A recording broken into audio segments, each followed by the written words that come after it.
Father, can you hear me? I'm all alone and I'm feeling empty. I'm paranoid, so I keep the blicky. Had to leave you in the past, cause you won't rhyme with me. Dear Father, can you hear me? I'm all alone and I'm feeling empty. I'm paranoid, so I keep the blicky. Had to leave you in the past, cause you won't rhyme with me. Dreaming, but I'm still woke. Praying, but I'm losing hope. Standing, but I'm falling slow. I'm all alone, you wouldn't know. Picture me rolling, got them bands on me. Like Cuban. Shout out to dads everywhere. I'm Lennox's dad, James. I'm JV and Devin's dad, John. Welcome to another episode of Present Pillars. So we started this movement to highlight all aspects of fatherhood, the good, the bad, and the ugly. If you don't take anything from this show, remember that the best dad you can be is a present dad. So today, our guest is Curtis Mcfall. We all call him CC. Yeah. How you feeling? I'm feeling pretty good. Thank y'all for having me on y'all platform. Absolutely. Appreciate it. Cease money. Yeah. Well, go ahead and kick this thing off, man. Tell us about yourself. Well, I'm a father of three. I have three girls.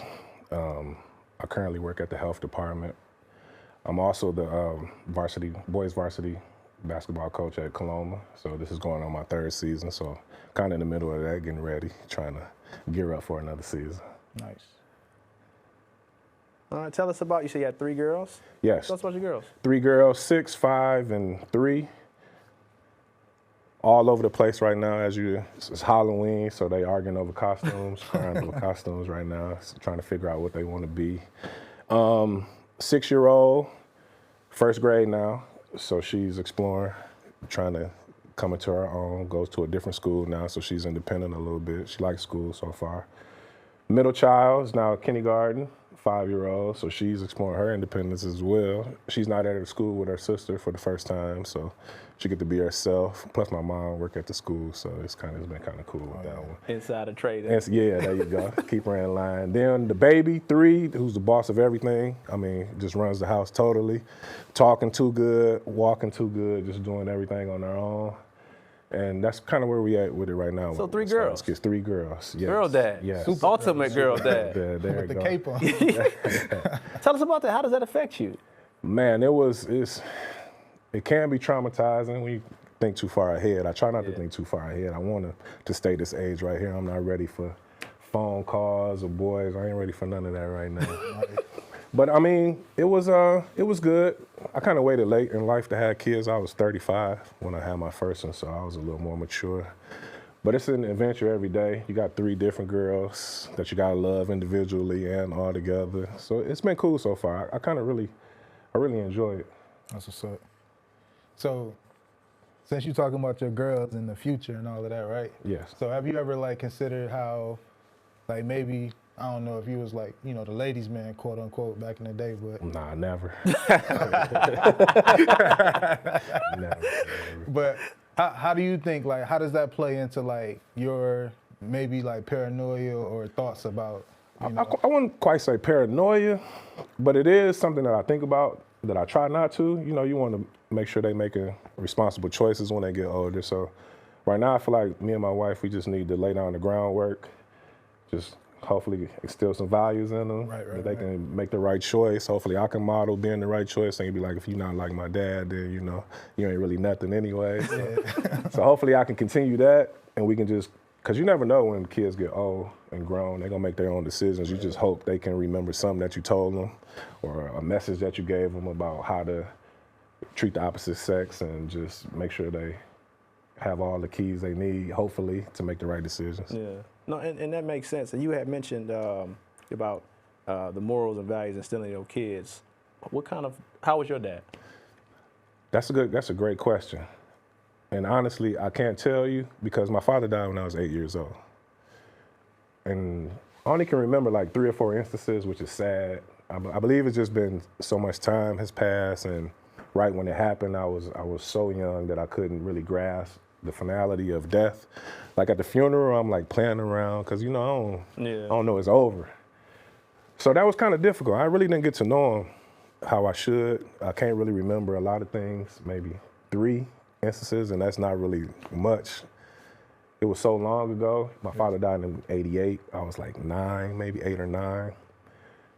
But from what I heard, he was a good man, very intelligent, smart, independent, and from what I gather, right now, I'm kind of going back, getting with family members or his friends if I bump into somebody and just asking how he was, what kind of man was he. So kind of like backtracking right now as I get older. Yeah. So did you have any male role models? Yeah, once I got older, a little bit older, I mean, it was always people in place like Coach Harvey or Coach Will Height once I got to high school, once I really started maneuvering, playing ball. Tony Harvey, Coach Harvey's son when I was in junior high.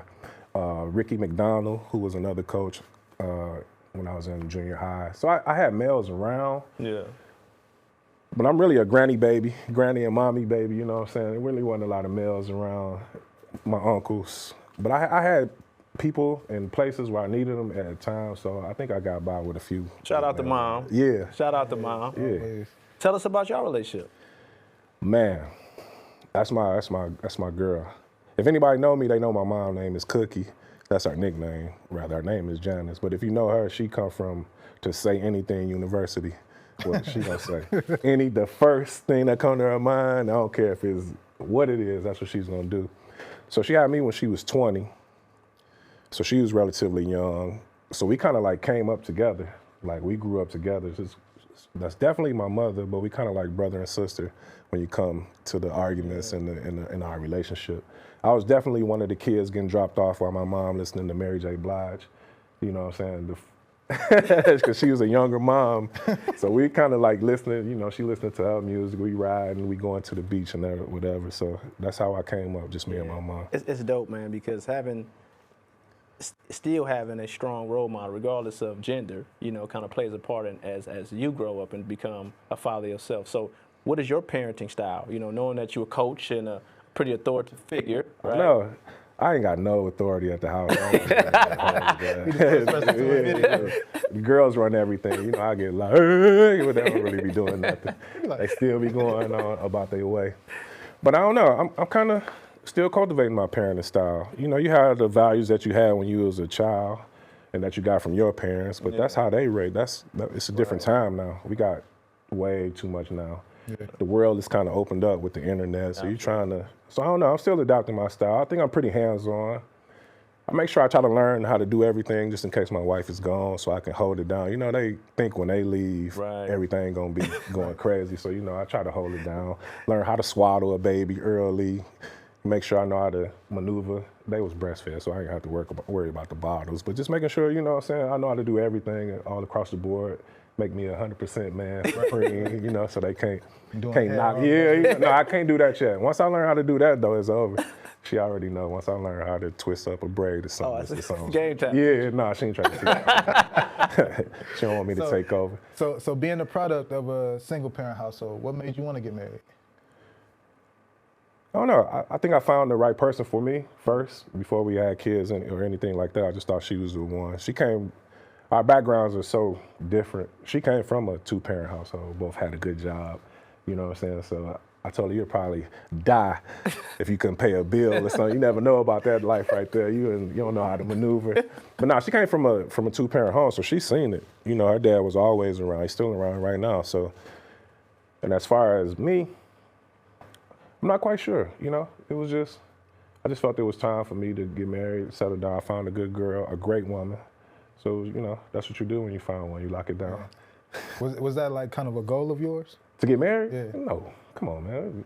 I ain't never heard a young man like, I can't wait to get married. That's a girl dream. So like, what brought you to that though? I don't know, it's just the point. I think I felt it was time in my life. We were getting ready to have a child. Our baby was on the way. That wasn't the reason that we got married, but you know, I just felt that it was all coming together. No, it was all coming together at the right time, I felt. It was time for me. I had lived a long life.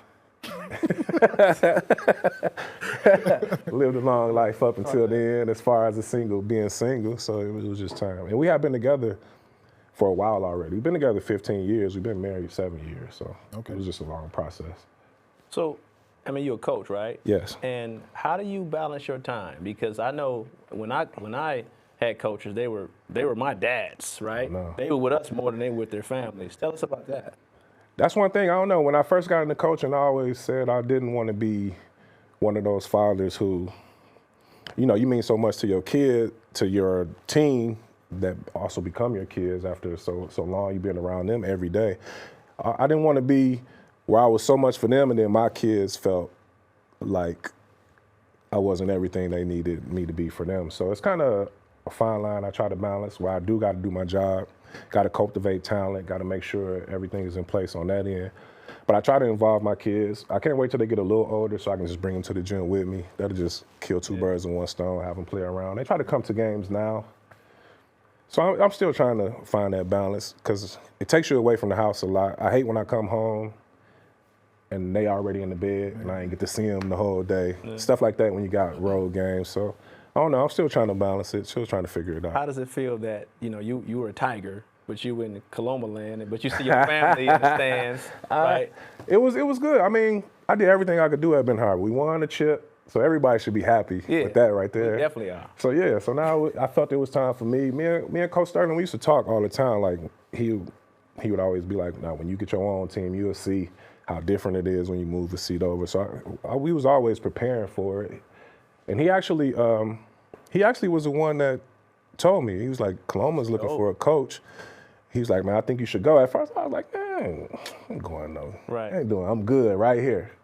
I'm staying." And you know what I'm saying. But then I thought about it. I was like, I at least should go for the experience, just the interview experience. And I did want to run a program on my own. Yeah. So it was just perfect time. And I did everything I could do at Ben Harbor. It won a chip. So nobody should have been mad, and it's just basketball. We love to see you. We love to see you over there. I'm not gonna lie, it's a great competition. That don't even tell the whole story though. So you were a player at the high school. Yes. Then I went off and played. I went to college, Wichita State. Shout out to everybody, shocking land in Kansas. So I went there. I played a few years overseas, and then I came back home in maybe 07, 08. When I was done playing, and at first I wasn't doing nothing. They had asked me to coach earlier, Coach Muhammad, when he was a varsity coach, but it didn't work out with my job and being able to get the time. So he ended up leaving, and then the very next year, Corey Sterling took over, and then they asked me again, like, would you be willing to coach freshmen? And then I think at this time I was ready, and at that time I was working at the Boys and Girls Club, and they okayed it. So they were like, yeah, you can do it as long as you don't miss no time here. So I started the 6 a.m. practice. That was one of my things I took to Ben Harbor. It killed me too. I know it killed the boys getting up early every morning, but it assured me of two things. It assured me that they would be at school and we could just work in silence. It gets kind of crowded with the girls and boys playing at the same time now, so the gym space is limited and I wanted them to be able to have a job if their family needed it, It's just different circumstances right now. But the 6 a.m. practices was good.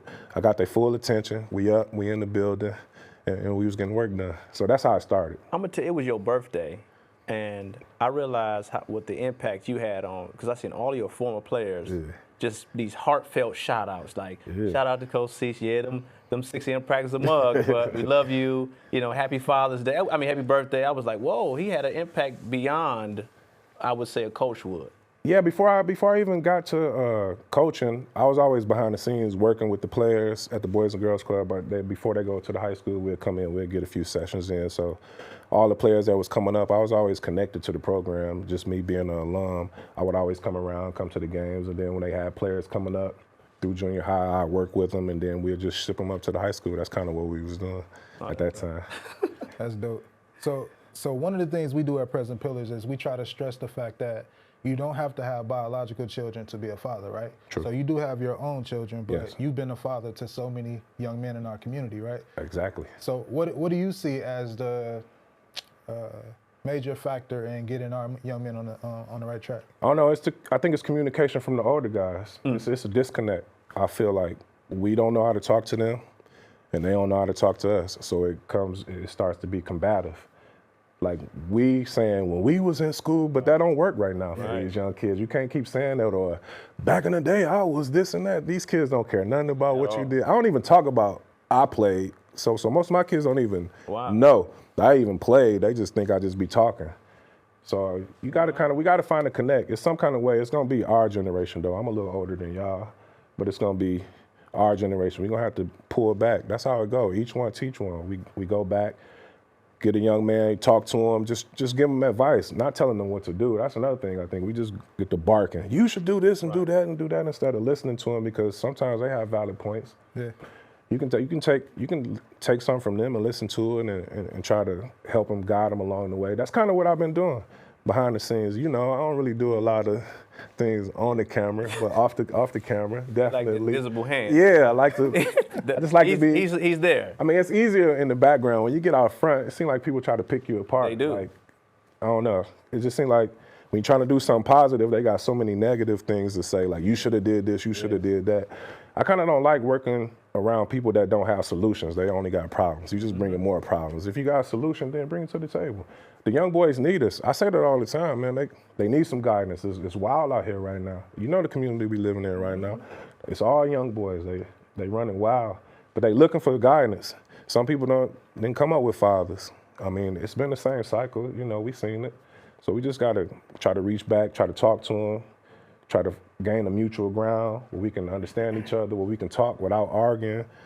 I just think that's what we need to do as far as the youth in this city. No, that's a great point. We always talk about youth voice, right? Yes. Like you said, we do a lot of barking to them, but we never listen to them. Like, they have real credible solutions because they are in the mix. Like, I don't live in the hood no more. That's what I'm right? saying. So that shit's over with. You know what I'm saying? But they are living, dying, and breathing right there. So why not listen to them? I couldn't wait to throw one out. They did 3 episodes. But I'm saying, though, that's another thing, too. Like, you can't be scared to come back in the hood either, though. Mm-hmm. You got these old people, boy, they'll do 90 past all the little kids. Yeah. I don't try to do that. I don't try to be in their mix either, though. That's another thing. I ain't trying to hang with them. Yeah. But if we passing and I'm going in the community, I got to be in my community. Right. You can't do nothing if you can't go back home. You're right.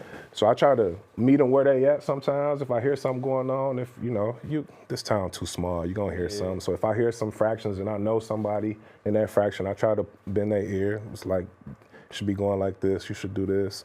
I don't know if that should be. I mean, you only can give advice. They're going to take what they want anyways and do what they're going to do at the end of the day. But at least you was out there on the front line just giving advice. They respect it, though. I think so. They respect that quick inbox. Hey, man, I see what you're doing. Put that down. Yeah. Slow down. Change your path. Do something different. Because other than that, they just think that you're talking to them. Or just talking about the situations. It could be anything, like what's going on. Then just hear out the whole story and just see if you can go another way than the way it's been going. It's been ended in violence.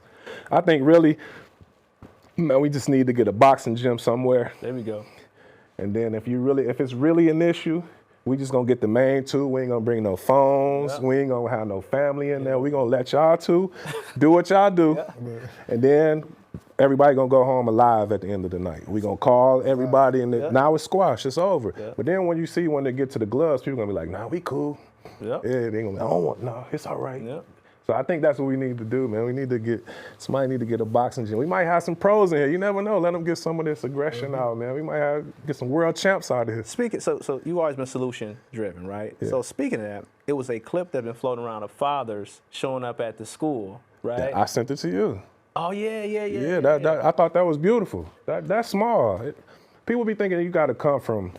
So nobody gonna come save us. Nope. We can get that out your head. You think somebody gonna come here and fix all our problems? That was a simple solution. I think it was in Mississippi. The dads just went up to the school. They seen the fight. Bunch of dads got together. Was like, man, look, we gonna go up to the school. We gonna shake hands. We gonna meet people. We not gonna be afraid of our kids. We gonna try to corral them if we can. That was a beautiful article I seen. I watched that whole video. Them dads just got together and they just took it upon themselves just to make something happen. That's what I'm about. Just make it happen. Yep. No matter who do it, when somebody do it and they feel like you ain't this in another area, they try to down you for what you're doing right there. I don't think that's necessarily true. You might be messed up in that area, but this is something that they're trying to do right, so you can't combine the two. That's just my opinion. No, I feel you. Me and my coworker was talking about that today. Not that you were not one of my coworkers.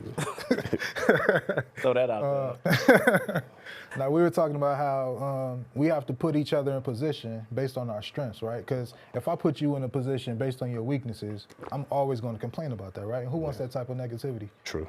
So, let's find where we're strong, because everybody has a strength too.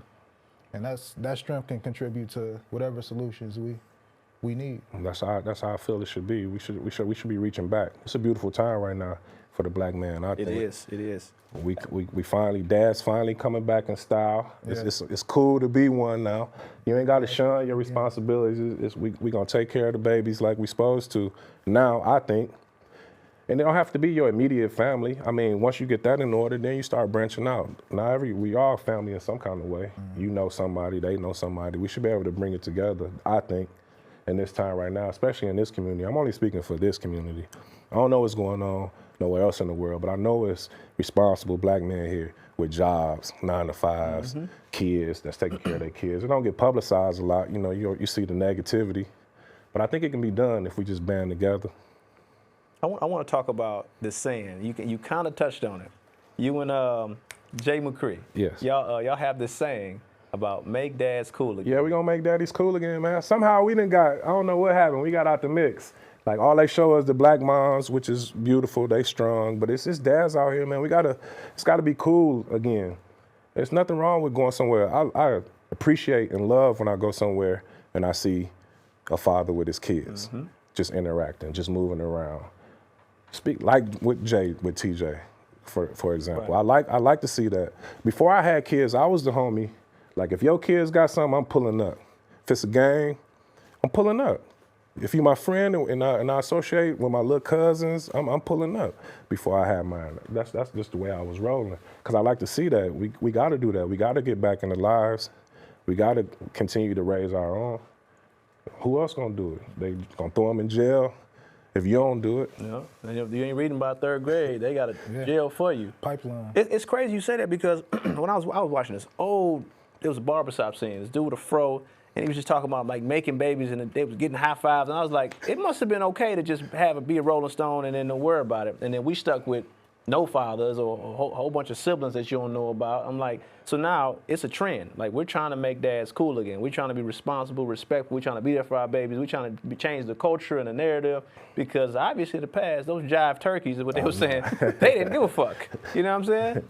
Nah, it was a lot that went into that too. Don't get me started on conspiracies. With it, you know what I'm saying? But there was a lot that went into that took dads off the street. But now I feel like it's the time when we can bring it back. We can make it popular. Like with this show right here, I appreciate you guys having this show, giving fathers a chance to just vent if that's what they need to do, or just talk about their experiences. I know it'd be people in the comments like, who is he? But I mean, yeah, they do. It's your truth. I mean, it's his truth. I mean, it could be the same example for me and you. You could see it one way, I could see it another. That don't mean the way you seen it was wrong. That's just his opinion. You can't really fault nobody for how they felt the situation went. I think that goes back to the whole respect piece though, right? So actually, that makes me want to ask you about this question. So, as growing up a black male, right, we don't necessarily always have a full range of emotion, right? Either we're happy or we go straight to mad. I mean, we can keep it funky. We ain't really allowed. Mental health just got cool 2 or 3 years ago. If you're a black man and you cry, you'll cry, baby. Yep. You're a whiner. You better not be doing that nowhere. So if you show any kind of weakness, we've been taught our whole lives as young black males, you mean mug, we ain't shaking hands, we walking by people, you know what I'm saying, you gotta show how tough you is, but that ain't the way, man, no more. You said that to me the other day, like when we walk past each other, like why not say hi? Like, just what's up? What's up? I mean, what's wrong with that, man? That don't mean you weak or nothing, man. That just mean you just saying what's up, man. It's no reason for us to be walking around frowning anyways. Like Cat Williams said, angry at angry at wake up so mad. I try to have a good time too, though. Those that know me, you know, I'm gonna crack jokes even when it's serious as possible. I just try to keep it light. It's just life enough is serious. Yeah. Just trying to keep it light. But I feel like, man, men, we have emotions. We need to be able to talk. We need a safe place to talk. But it should be with your lady. You should be able to talk to her and not talk at her. And she should be able to receive what you're saying. If she don't agree with it or not, but at least she letting you get it off and y'all having that dialogue. I just think that's what's missing. The dialogue between man to man and man and woman. Yeah. It's just talking at them, or you think somebody gonna read your mind. Like you sitting around mad all day and then you like mad because I ain't saying what's wrong with you. I don't know what's wrong with you. You just tell me if something is wrong. Yeah, I didn't know. You know, we be trapped in our own day to day. So I think it's just something that we just continually work on. Communication, dialogue like this right here with just us. This is what we do anyways, regardless of if it was on camera. When I come around, we just shoot the shit, really. And these need to happen more often. So, you know, and we talked about men not having a space to like even express their feelings. So some of the feedback that we've been receiving is that, and it's crazy because this show is to highlight Black fathers specifically. But right? I can see how it could be seen as bashing the women. And I'm like, I can see it's crazy because we don't even allow it on the show. We will cut that out immediately, and if we get feedback that you're bashing women, like I love my mama. I love my kids' parents. I don't even say baby mama. I don't even let that slide out my mouth, right? Yeah. And some of the feedback we receive is that we're against them. I know. We're trying to support us to be better, to be better for them, to be better for our kids. I'm like, I can't win for lose. It's just about interpretation. Like I was saying, people see something and they might take it a certain way. In no way am I an expert. I'm just speaking truthfully on what I feel.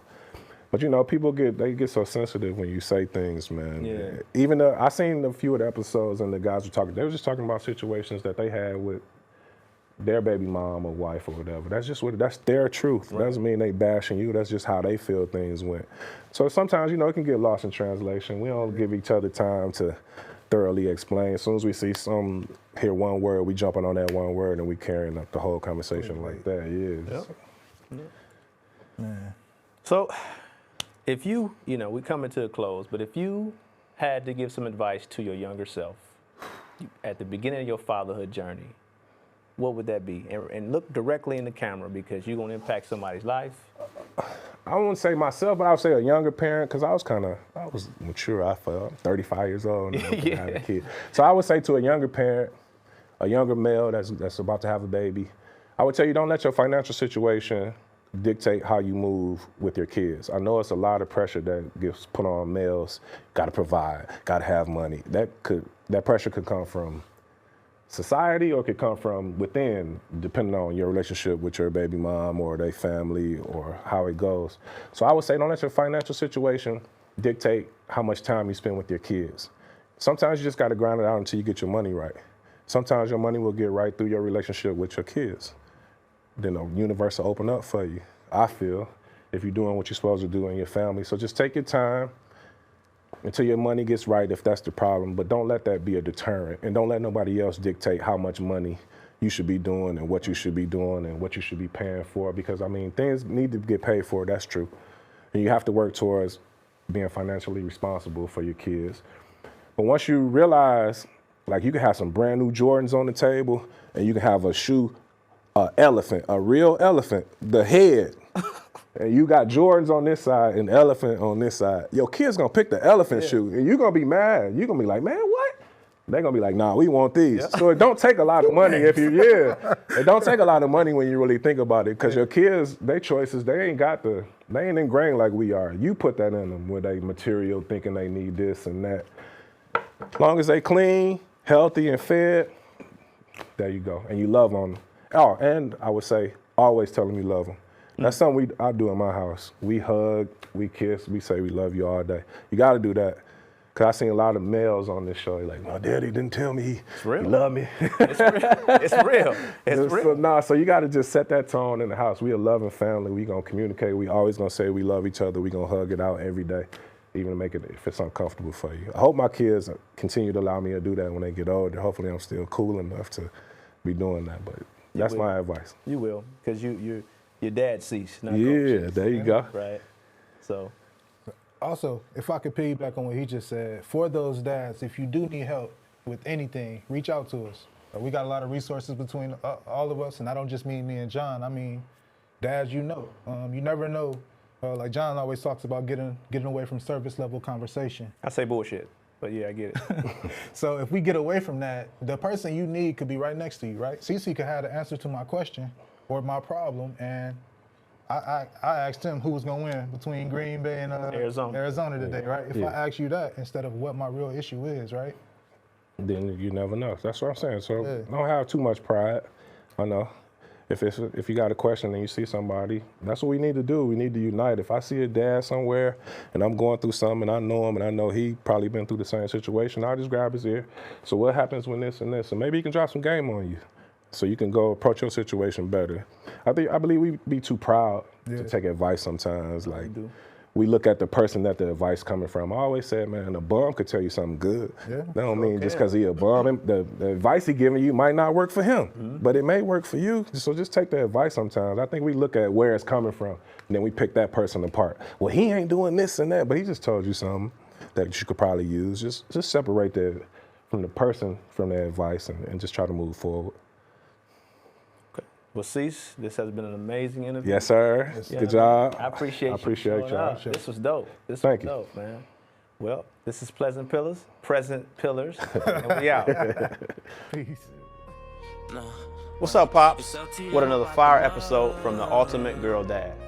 Having a daughter changes your perspective, but having 3 daughters changes your world. A father's goal isn't to walk the path for our daughter, but it is our job to light the path so she can always find her way. All love, fam. Hey guys, remember to like, Subscribe, and ring that bell. for notifications on our next episode. I'm all alone and I'm feeling empty. I'm paranoid, so I keep the blicky. Had to leave you in the past cause you won't rhyme with me. Dreaming, but I'm still.